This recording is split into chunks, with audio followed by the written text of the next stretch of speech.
Bismillahirrahmanirrahim. Assalamualaikum warahmatullahi wabarakatuh. Harapan dan doa semoga kita semua dalam keadaan sehat. Baiklah, perkuliahan profesi pendidikan kita pada hari ini akan membahas mengenai hakikat profesionalisme seorang guru.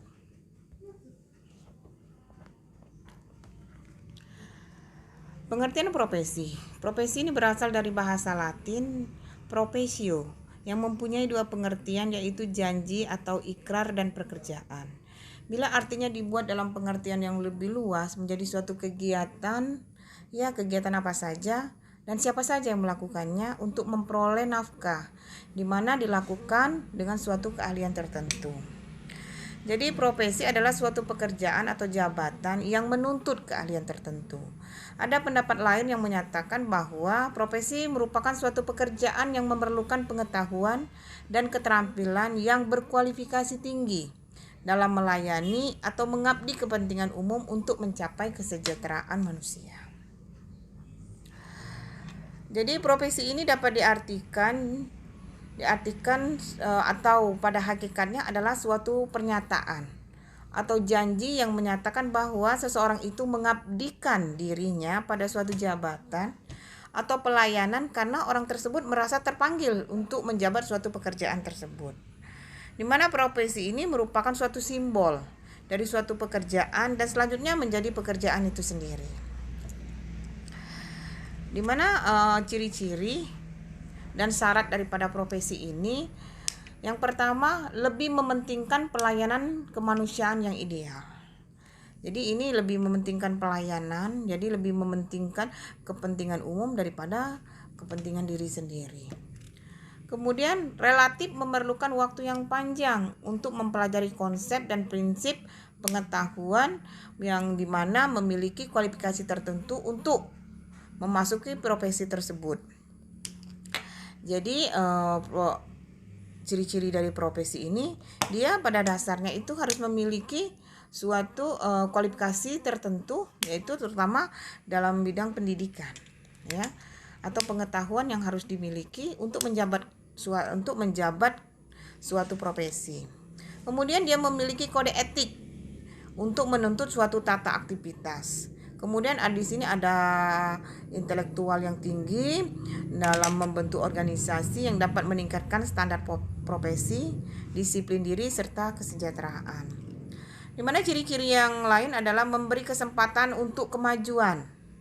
Kemudian ada namanya spesialisasi, kekhususan, suatu keahlian yang khusus, Kemudian adanya kemandirian, itu profesi. Kemudian memandang profesi suatu karir hidup. Jadi dilakukan bahwa ini adalah sandaran untuk mendapatkan suatu kehidupan yang lebih baik. Jadi profesi ini harus dijalankan dengan sesungguh-sungguhnya karena profesi ini memiliki syarat dan ciri tadi. Profesi pendidikan. Kita sudah membahas mengenai profesi. Jadi seseorang yang menjabat suatu pekerjaan yang menuntut keahlian tertentu. Jadi semisal kita adalah seorang guru, jadi seorang guru itu apabila dia berprofesi sebagai seorang guru, jadi dia harus memiliki pengetahuan, keterampilan tertentu sehingga dia dapat menjalankan profesinya. Kemudian pendidikan. Pendidikan itu merupakan bimbingan atau pertolongan yang diberikan dengan sengaja. Berarti kalau dengan sengaja memang terkonsep, memang terencana. Atau secara bertahap-tahap dalam proses berproses terhadap anak didik oleh orang dewasa agar ia menjadi dewasa. Jadi ini bimbingan yang diberikan oleh orang dewasa, di mana bimbingan ini sengaja diberikan, berarti ini sudah terkonsep, sudah terencana, Nah, kemudian diberikan dalam prosesnya ini membutuhkan tahap-tahap yang dilakukan bimbingan ini kepada anak didik oleh orang dewasa.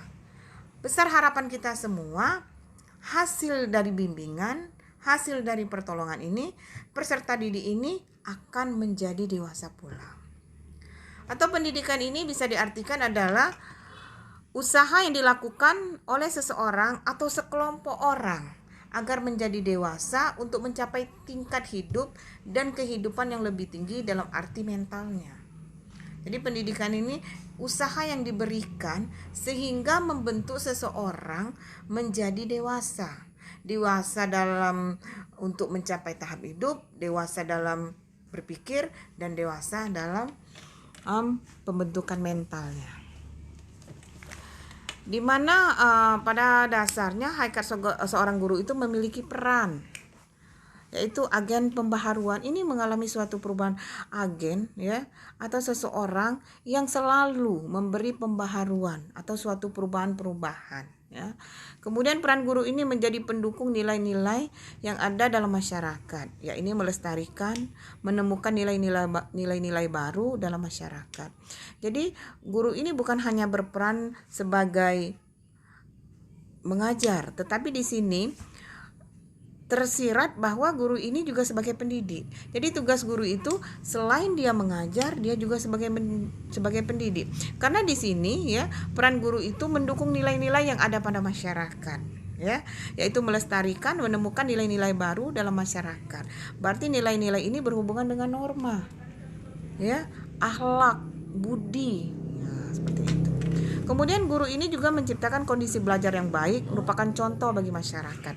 Jadi bagaimana peran seorang guru mengkondisikan, memberi atmosfer atau iklim di mana seorang peserta didik atau siswanya dalam mengikutkan proses belajar mengajar mengalami suatu kenyamanan. Ya. Kemudian hakikat guru ini perannya menurut Raka Joni yaitu sebagai pemimpin dan pendukung nilai-nilai masyarakat. Nah, di sini sebagai pemimpin dan pendukung. Berarti ini kita tarik ya, bahwa ada peribahasa mengatakan bahwa guru dikukuh dan ditiru. Nah, di sini dikukuh dan ditiru ya. Berarti di sini sebagai pemimpin dan sebagai pendukung, ini masuk dalam dikukuh dan ditiru ya. Jadi dijadikan suri tauladan, kemudian semua tindakan, perbuatan, perkataan daripada seorang guru ini menjadi model, menjadi contoh bagi siswa atau peserta didiknya ya. Kemudian guru ini adalah sebagai fasilitator yang memungkinkan tercapainya kondisi yang baik bagi peserta didik. Ia memfasilitasi, mengkondisikan, yang memberi iklim yang memungkinkan sehingga terciptanya kondisi yang sangat baik bagi peserta didik ini. Jadi kan tujuan kita utama tadi memberi pendidikan kepada guru tadi, bahwa memberi pendidikan sebagai seorang guru tadi untuk menjadikan suatu siswa atau anak menjadi orang dewasa yang memiliki mental akhlak yang baik, di mana itu membutuhkan suatu proses. Nah, proses inilah tugas seorang guru memberikan fasilitator ya, memberikan ruang sehingga proses dalam melaksanakan proses ini memiliki kondisi yang sangat baik. Kemudian tercapainya contoh dalam pengelolaan proses belajar mengajar bagi siswa didik. Kemudian bertanggung jawab secara profesional untuk terus-menerus meningkatkan kemampuan. Jadi seorang guru ini tidak hanya setelah tamat kuliah kamu menjadi seorang guru, tetapi ini harus terus belajar, karena kita ketahui zaman ilmu dan teknologi ini akan berkembang terus. Nah, ilmu dan teknologi ini adalah jalur mengembangkan ilmu dan teknologi, inilah adalah jalurnya sebuah pendidikan. Maka seorang guru yang memiliki tugas ya atau pekerjaannya untuk memberi ilmu dan pengetahuan kepada peserta didik ini harus terus ditingkatkan karena terus mengikuti perkembangan daripada ilmu dan teknologi. Jadi tingkat ilmu dan teknologi berkembang, maka kemampuan seorang pendidik harus ikut sesinergi dengan pertumbuhan dan perkembangan teknologi. Karena ini menjadi ujung tombak keberhasilan guru dalam mengajar itu tercerminkan dengan produk hasilnya siswa. Kemudian profesi kependidikan dan keguruan. Istilah kependidikan adalah perihal dunia kependidikan itu sebagai kata bentuk dalam asal kata pendidik. pendidik yang memberi bimbingan, yang memberi pertolongan ya. Yang berawal dengan ke dan berakhiran dengan kan. Jadi kependidikan itu merupakan akronim dari keguruan dalam ilmu pendidikan. Jadi seorang guru yang memiliki ilmu di dalam bidang pendidikan. Maka profesi keguruan adalah suatu bidang pengabdian atau dedikasi kepada kepentingan anak didik dalam perkembangannya menuju kesempurnaan manusiawi. Selanjutnya di sini kita akan menjelaskan tentang kedudukan seorang guru ya.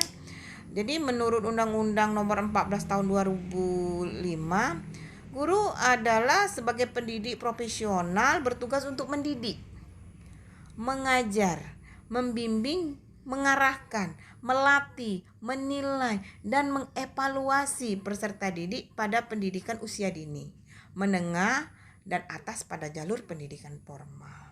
Jadi guru ini memiliki tugas secara profesional itu mendidik. Sudah saya katakan tadi, dia tidak hanya mendidik tapi mengajar. Jadi mendidik, mengajar. Kemudian membimbing.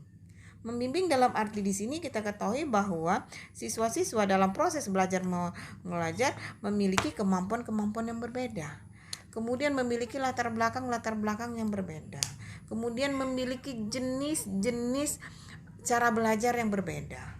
Kemudian memiliki permasalahan-permasalahan yang berbeda. Nih, tugas seorang guru membimbing, mengarahkan. Ini dalam arti mengarahkan ini bagaimana kita harus mengetahui secara psikologis, kita harus mengetahui peserta didik yang akan kita didik. Bagaimana kemampuannya, bagaimana keahliannya seperti apa, arah kemauannya seperti apa gitu loh. Jadi tujuan seorang guru mengarahkan, jangan sampai siswa ini kemampuan, keahlian, niat, bakat, dan hobinya tidak terarah atau tidak sesuai dengan yang diharapkannya. Kemudian melatih, ini penting sekali, melatih sehingga siswa didik ini akan memiliki suatu kemampuan ya, dimana kita ketahui bahwa belajar itu adalah terjadinya proses belajar, diberi pengalaman, kemudian mengalami suatu perubahan ya. Nah, inilah melatih. Seandainya tidak mengalami perubahan berarti proses pembelajarannya tidak berjalan. Jadi melatih ini supaya apa? Memiliki tingkat kemampuan dari yang selama ini belum bisa menjadi bisa dengan cara itu tadi, melatih, bisa dilakukan dengan berulang-ulang. Kemudian setelah dilatih, menilai ini produk hasil. Setelah kita melakukan suatu proses pembelajaran, yang terjadi adalah menilai berhasil atau tidak, atau tercapai atau tidak tujuan pembelajaran yang telah kita berikan. Menilai. Kemudian setelah menilai akan mengevaluasi. Sebenarnya menilai ini mengukur, mengevaluasi ini lebih daripada mengukur dan menilai. Nah, jadi kalau menilai itu lebih cenderung dia kepada angka, sedangkan mengevaluasi itu melihat, mengukur dan menilai proses yang terjadi pada saat belajar dan membelajar peserta didik. Nah, ini guru ini mendidik dari usia dini. Nah, dari usia dini itu bisa PAUD dan SD ya, sekolah dasar. Kemudian menengah itu SMP.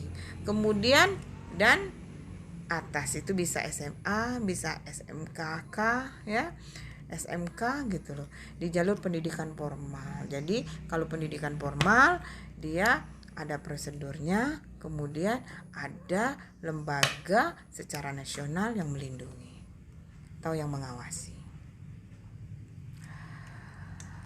Kemudian pengertian dan kedudukan guru. Guru adalah pendidik yang profesional yang melaksanakan berbagai tugas pendidikan sesuai dengan kontraknya. Jadi guru ini melakukan suatu pekerjaan itu disesuaikan dengan perjanjian atau kontrak atau adanya MOU antara guru dengan lembaga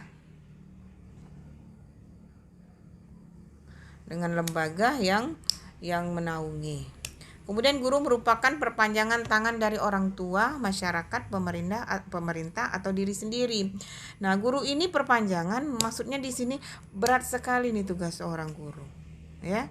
Dia sebagai, kalau di sekolah, dari dia datang sekolah sampai dia pulang, ini kita sebagai seorang guru berperan sebagai orang tua. Kita ketahui bahwa kalau peran kita sebagai orang tua, tugas kita lebih berat. Bukan hanya mengajar dan mendidik tadi, tetapi kita harus mengawas, ya. Mengawas semua kebutuhan yang dibutuhkan oleh peserta didik. Kemudian perpanjangan daripada masyarakat. Nah, ini bebannya lebih besar lagi, lebih luas lagi secara umum, ya. Perpanjang masyarakat. Kemudian pemerintah, terutama yang guru-guru yang dinaungi oleh suatu pemerintah atau lembaga pemerintahan. Jadi ini adalah perpanjangan pemerintah dalam melaksanakan program-program yang dirancang pemerintah untuk diimplementasikan oleh guru dalam proses belajar pembelajaran atau diri sendiri. Nah, diri sendiri ini adalah tanggung jawab moral kita sebagai seorang guru. Profesi guru ini muncul ya terutama disebabkan oleh keterbatasan orang tua dan masyarakat dalam menjalankan kewajibannya sebagai pendidik. Ada keterbatasan orang tua, ya. Ya, keterbatasan ini banyak sekali, keterbatasan dalam ilmu pengetahuan, bisa keterbatasan dalam waktu, karena kita ketahui bahwa orang tua, terutama orang tua pada masa sekarang itu banyak, baik orang tua laki-laki, ayah atau ibu yang memiliki karir, ya, yang memiliki pekerjaan-pekerjaan lain. Nah, jadi kekurangan daripada waktu ini juga merupakan salah satu syarat sehingga nih profesi guru ini sangat dibutuhkan, ya. Jadi profesi ini karena keterbatasan orang tua dan masyarakat dalam menjalankan kewajibannya sebagai pendidik. Salah satu penyebab faktornya tadi itu tingkat kemampuan, tingkat pengetahuan, ya, kemudian waktu yang tersedia. Keterbatasan itu. Kemudian guru ini dibutuhkan terutama untuk membekali anak-anak dengan berbagai pengetahuan dan keterampilan. Jadi guru ini harus memberi pengetahuan berupa teori-teori, pemahaman-pemahaman, kemudian keterampilan. Keterampilan ini adalah kemampuan psikomotor, ya. Jadi selain dia mengetahui, kemudian dia juga dapat menerapkan atau mengimplementasikan pengetahuan tersebut dalam bentuk keterampilan, praktek-prakteknya. Namun kepribadian guru ikut mempengaruhi kepribadian anak karena pembentukan kepribadian terjadi melalui interaksi atau pergaulan di antara guru dan murid. Nah, ini perlu sekali guru diguguh dan ditiru, ya. Diguguh itu artinya dicontoh. Ditiru tuh diikuti gitu loh, diikuti apa yang dilakukan oleh guru. Digugu dan ditiru ini jadi suri toladan, ya, kemudian akan diikuti oleh siswanya. Karena kita ketahui bahwa pembentukan akhlak, ya, akhlak peserta didik itu kalau tingkat SD itu 75% pembentukan akhlaknya. Kemudian untuk yang tingkatan SMP itu pembentukan akhlak 50%, selanjutnya akademik. Kemudian yang untuk SMP, untuk yang SMA 25% akhlak, 75% ke akademiknya. Jadi karena banyaknya waktu, hampir sebagian waktu, terutama sebelum masa pandemi, ya, anak sekolah dari pagi sampai jam 2, ada yang sampai, kalau yang full di school itu sampai jam 4 sore. Ini interaksi dengan guru dan anak atau siswa, ya, itu lebih banyak daripada dia dengan orang tua. Jadi ini figur seorang guru, bagaimana guru, gaya guru, teknik guru dalam mengajar itu sangat penting sekali, karena ini akan, ya, secara tidak langsung ini akan membentuk membentuk kepribadian atau membentuk akhlak daripada seorang siswa. Kemudian ada kewajiban-kewajiban guru. Kewajiban-kewajiban guru ini itu merencanakan pembelajaran itu. Jadi dalam proses pembelajaran, sebelum pembelajaran dimulai, bahwa nih guru ini memiliki kewajiban merencanakan apa yang akan mereka ajar, materinya seperti apa, model yang akan diterapkan seperti apa, pendekatannya bagaimana, ya. Nah, itu tugas seorang guru, di mana ini perencanaan pembelajaran ini dia harus berpatokan kepada pertama kurikulum, yang kedua silabus sekolah, yang akan disinkronkan dengan materi yang akan diajarkan. Dari materi yang diajarkan itu disinkronkan dengan model pembelajaran. Di dalam model pembelajaran nanti adanya metode pembelajaran, adanya pendekatan dalam pembelajaran seperti itu. Jadi tugas guru merancangkan bagaimana terjadi proses pembelajaran, bagaimana mengimplementasikan atau menerapkan materi ajar di kelas. Kemudian kewajiban seorang guru ini melaksanakan proses pembelajaran yang bermutu. Yang bermutu itu artinya yang berkualitas. Jadi proses pembelajarannya yang berkualitas serta menilai dan mengevaluasi hasil pembelajaran.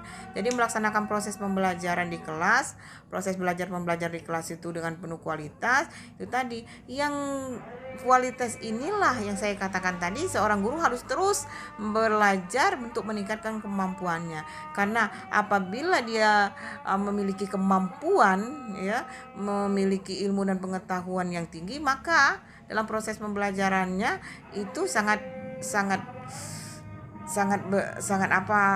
tercerminkan bermutu atau tidaknya materi yang dia akan diajarkan.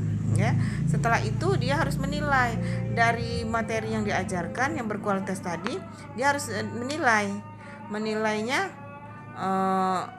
menilai hasil, kemudian mengevaluasi hasil pembelajaran. Kemudian meningkatkan dan mengembangkan kualifikasi akademik dan kompetensi secara berkelanjutan sejalan dengan perkembangan ilmu pengetahuan, teknologi dan seni. Jadi di sini kewajiban guru meningkatkan, mengembangkan ya kemampuan akademik dan kemampuan yang berkelanjutan itu tadi sejalan dengan perkembangan ilmu dan teknologi serta seni. Nah, itu perlu sekali ya. Tanpa seni hidup tidak akan indah ya. Bertindak objektif dan tidak diskriminatif atas dasar pertimbangan jenis kelamin, agama, suku, ras, dan kondisi fisik tertentu atau latar belakang keluarga dan status sosial ekonomi peserta didik dalam pembelajaran. Jadi ini jadi seorang guru ini bertindak objektif. Jangan istilahnya pandang bulu ya, dan tidak mendiskriminasi, karena kita ketahui dalam suatu kelas ya, dalam proses belajar pembelajaran itu kita harus perlu dengan pertimbangan, karena di dalam kelas tersebut ada jenis kelamin, ada laki-laki, perempuan, kemudian agama ya. Dimana agama ini kita ketahui di Indonesia ini bukan berpatokan, kita bukan agama Islam. Banyak sekali, ada 5 agama yang diakui oleh negara kita. Nah, hal ini harus tetap kita menjalankan toleransi. Jangan sekarang ada terjadinya namanya intoleransi, dimana kita tidak menghargai agama lain ya, terutama agama-agama yang minoritas ya. Jadi ini perlu. Jadi seorang guru nih harus bertindak nih, harus menanamkan toleransi kepada siswanya, harus diberi pemahaman bahwa kita ini memiliki suatu keragaman, memiliki suatu perbedaan, baik jenis, agama, suku ya. Apakah dia harus suku Batak, apakah suku Sunda atau suku apapun, kemudian ras keturunannya dan kondisi fisik tertentu, karena kita ketahui bahwa kondisi fisik ini itu bisa membuat orang dibully. Karena kondisi fisik inilah membuat anak menjadi minder, tidak percaya diri. Ini tugas seorang guru ya. Jangan sampai nih kondisi fisik ini dapat mempengaruhi proses belajar pembelajaran siswa di kelas. Kemudian kita ketahui setiap siswa itu memiliki latar belakang keluarga yang berbeda. Ada dari kalangan menengah, ada yang tinggi, ada yang di bawah gitu ya. Itu latar belakang yang berbeda. Kemudian status sosial ekonomi tadi saya katakan ya, status sosial ekonominya dalam pembelajaran. Kemudian tugas guru juga atau kewajiban seorang guru menjunjung tinggi peraturan perundang-undangan, hukum dan kode etik guru serta nilai-nilai agama dan etika. Nih tadi guru ini harus melaksanakan suatu tugasnya, ada aturan-aturan berpatokan kepada undang-undang ya. Kemudian ada hukum, jangan sembarang menghukum anak, jangan sembarang memberi sanksi ya. Harus ada aturan-aturannya. Kemudian ada kode etik seorang guru, bagaimana seorang guru bersikap sebagai seorang pendidik. Kemudian harus disertai dengan nilai-nilai agama ya, etika atau norma-norma. Kemudian guru juga memiliki kewajiban memelihara dan memupuk persatuan dan kesatuan bangsa.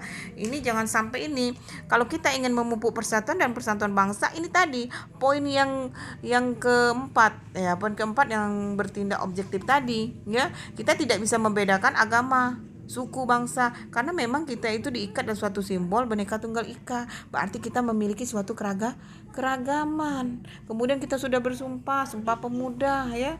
Jadi walaupun bahasa kita berbeda, tapi kita tetap satu. Nah, ini harus ditanamkan, harus diberi pemahaman kepada siswa bagaimana memelihara dan memupuk persatuan dan kesatuan bangsa. Dari lingkup yang kecil, nanti baru pada saat dia sudah dewasa, dia menyadari dia sudah pada lingkup yang besar. Kemudian di samping ada kewajiban, guru juga memiliki hak. Nah, hak guru ini ditetapkan berdasarkan persetujuan antara pihak guru dengan pemberi tugas. Jadi di mana guru tersebut di lembaga yang menaungi seorang guru. Jika guru itu pada Dignas ya, berarti seorang pegawai, berarti dia harus ada tugasnya berkewajiban kepada pemerintah. Kalau dia guru dari sebuah yayasan, berarti itu harus ada persetujuan dari pihak yayasan dengan guru, baik itu aturan-aturan termasuk juga penentuan gaji. Kemudian guru ini berhak memperoleh penghasilan di atas kebutuhan hidup minimum dan menjamin kesejahteraan sosial. Nah, kemudian mendapatkan promosi dan penghargaan sesuai dengan tugas dan prestasi kerja. Jadi ini yang masih memberatkan, memperoleh penghasilan di atas kebutuhan hidup minimum. Ini tergantung daripada lembaga yang menaungi. Makanya kita nggak bisa dipastikan bahwa tergantung lembaga yang menaungi. Kemudian kita kembali kepada pengertian yang pertama, persetujuan. Jadi walaupun di bawah penghasilan yang didapatkan atau gaji yang didapatkan guru itu tidak sesuai ya dengan taraf hidup minimal, tetapi karena ada persetujuan antara guru dengan pihak yang menaungi, itu tetap berlangsung. Tetapi ini tetap juga berpatokan bahwa harapan kita bahwa seorang guru ini memiliki kebutuhan hidup dan ada jaminan kesejahteraan sosialnya. Kemudian guru ini juga harus diberi kesempatan yang sama untuk mendapatkan promosi ya, untuk menaikkan jabatannya. Kemudian dia juga berhak mendapat penghargaan sesuai dengan tugas atau profesi kerja yang dia lakoni. Kemudian memperoleh perlindungan dalam melaksanakan tugas dan hak atas kekayaan intelektual. Jadi dia juga memperoleh perlindungan karena dia memiliki tingkat intelijen atau intelektual ya yang harus dihargai. Jangan sampai ini dikebiri ya kemampuan intelektualnya. Kemudian hak guru ini memiliki kebebasan dalam memberikan penilaian dan ikut menentukan kelulusan. Dia memiliki hak juga untuk memberi penilaian kepada peserta didik. Kemudian menentukan apakah peserta didik ini layak atau tidak untuk diluluskan. Kemudian yang mana peserta didik yang perlu atau patut untuk mendapat penghargaan. Kemudian peserta didik yang mana yang perlu diberi sanksi karena melakukan suatu tindakan-tindakan atau pelanggaran-pelanggaran. Ya. Nah, ini disesuaikan dengan kaidah pendidikan. Tidak boleh kita memberi sanksi kepada peserta didik yang melakukan pelanggaran-pelanggaran itu tidak sesuai dengan kaidah pendidikan ya. Kemudian kode etik guru, peraturan perundang-perundangan ya. Di mana syarat-syarat guru ini menurut Undang-Undang Nomor 14 Tahun 2005, guru memiliki hak wajib memiliki pertama kualifikasi akademik, kompetensi, sertifikat pendidik, sehat jasmani dan rohani, memiliki kemampuan untuk mewujudkan tujuan pendidikan nasional ya. Kemudian syarat-syarat seorang guru harus menguasai pengetahuan dan keterampilan yang dibutuhkan dengan baik sesuai dengan yang diharapkan. Ya. Kemudian guru harus mampu melaksanakan tugas-tugas guru baik sebagai pengajar maupun pendidik. Kemudian guru harus mempunyai kepribadian utama sesuai dengan nilai-nilai luhur yang dijunjung tinggi oleh masyarakat. Karena guru tadi ya, dia diguguh dan ditiru. Kemudian Kualifikasi akademik guru dan kompetensi. Kualifikasi akademik adalah ijazah jenjang pendidikan akademik yang harus dimiliki oleh guru sesuai dengan jenis, jenjang, dan satuan pendidik formal di tempat penugasan. Kualifikasi pendidikan seorang guru harus berpendidikan S1. Kemudian sekarang ini tidak boleh lagi guru yang D3. Harus pendidikan S1. Kompetensi adalah seperangkat pengetahuan dan keterampilan dan perilaku yang harus dimiliki, dihayati, dan dikuasai oleh guru dalam melaksanakan tugas profesionalisasinya. Bentuk-bentuk kompetensi guru, yaitu kompetensi guru yang harus meliputi adalah pertama kompetensi pedagogik, kemudian kompetensi kepribadian, kompetensi sosial, dan kompetensi profesional. Di mana kompetensi pedagogik yaitu kemampuan mengelola pembelajaran serta pendidikan yang meliputi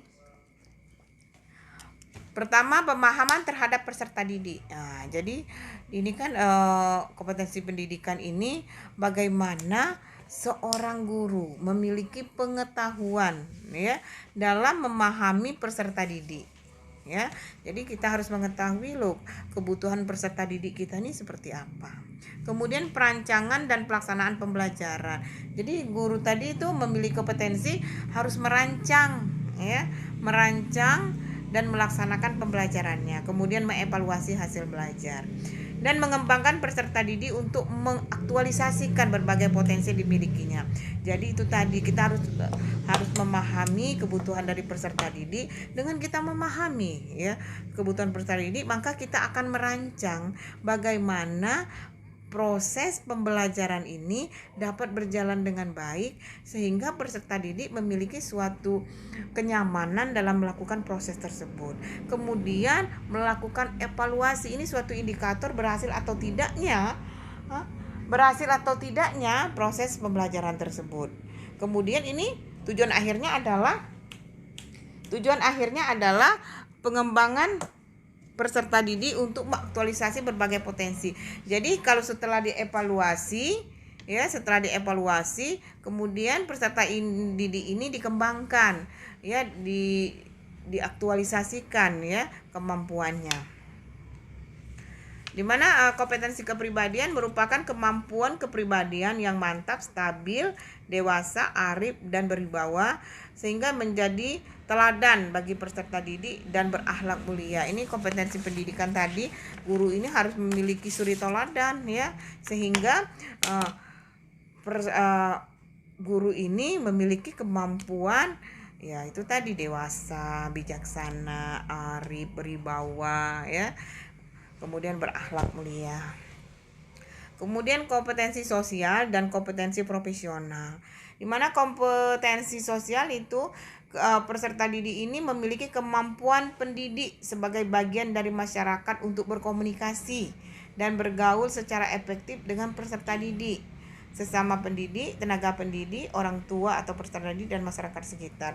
Jadi kompetensi sosial ini bagaimana guru itu memiliki kemampuan interaksi, baik interaksi itu dalam bentuk komunikasi atau dalam suatu pergaulan ya, baik dengan peserta didik atau sesama pendidik atau sesama guru, kemudian sesama tenaga pendidik lainnya ya, atau dengan berkomunikasi dengan orang tua atau wali, berkomunikasi dengan masyarakat sekitar. Jadi ini kompetensi sosial peserta didik ini harus dimiliki. Karena itu tadi berhasilnya kita untuk melakukan suatu proses pembelajaran untuk menghasilkan produk peserta didik yang berakhlak tadi, yang cerdas, pintar seperti apa tadi ya. Tujuannya pencapaian tujuan pembelajaran, maka kemampuan sosial peserta didik juga harus dimiliki. Kemudian kemampuan penguasaan materi ini, profesional ini berhubungan dengan bagaimana dia melaksanakan tugas atau melaksanakan profesinya ya, dimana dalam melaksanakan profesinya kemampuan penguasaan materi pembelajaran secara luas dan mendalam yang memungkinkan membimbing peserta didik memenuhi standar kompetensi yang ditetapkan dalam standar nasional. Jadi ada standar nasional yang ditetapkan ya pendidikan ini, sehingga peserta didik ini harus memiliki kemampuan materi ya secara profesional sesuai dengan profesi yang mereka emban. Nah, selanjutnya ini kedudukan daripada peserta didik. Tadi kita sudah mempelajari kedudukan guru ya, kewajiban, hak seorang guru ya. Kemudian ini ke peserta didiknya, seseorang yang akan dididik. Kalau guru tadi itu pendidik, yang ini peserta didik ya, seseorang atau dalam kelompok orang yang akan diberi didik. Ya, di dalam Undang-Undang Nomor 20 Tahun 2003 tentang Sistem Pendidikan Nasional, bagaimana yang dikutip oleh Murid Yahya itu, bahwa peserta menjelaskan apa maksud atau pengertian daripada peserta didik. Jadi peserta didik ini adalah anggota masyarakat yang berusaha mengembangkan diri melalui proses pembelajaran yang tersedia pada jalur jenjang dan jenis pendidikan tertentu. Ya, itu baik jalur formal maupun non formal, itu bisa dikatakan sebagai peserta didik. Kemudian hakikat peserta didik. Jadi peserta didik ini merupakan manusia yang memiliki diferensiasi potensi kognitif, afektif, dan psikomotor. Jadi peserta yang memiliki manusia memiliki perkembangan peserta ini memiliki perkembangan potensi kognitif pengetahuan, afektif sikap, yang kedua psikomotor ini ada keterampilan. Jadi harapan kita pada hakikatnya peserta didik ini adalah seseorang yang mengalami suatu perkembangan, baik perkembangan pengetahuannya, meningkatnya pengetahuan yang selama ini belum tahu sehingga tahu. Kemudian ada namanya afektif sikap, bagaimana dia bersikap berhubungan dengan kepribadian. Yang ketiga psikomotor, keterampilan yang dimiliki oleh peserta didik. Jadi hakikat peserta didik ini adalah seseorang yang mengalami suatu perubahan, perkembangan ke arah yang lebih baik perkembangan pengetahuan, perkembangan sikapnya, kemudian perkembangan keterampilan kemampuannya. Ya. Jadi peserta didik ini juga merupakan manusia yang memiliki diferensiasi, periodisasi perkembangan, pertumbuhan, kebutuhan yang memiliki pola relatif sama. Jadi pada dasarnya ya periode perkembangan, periode pertumbuhan, periode kebutuhan itu pada dasarnya itu memiliki pola yang sama, tetapi berbeda dalam penerapannya. Karena kita ketahui bahwa setiap seseorang itu memiliki karakteristik yang berbeda. Nah, ini maksudnya di sini memiliki pola yang sama pada secara umum.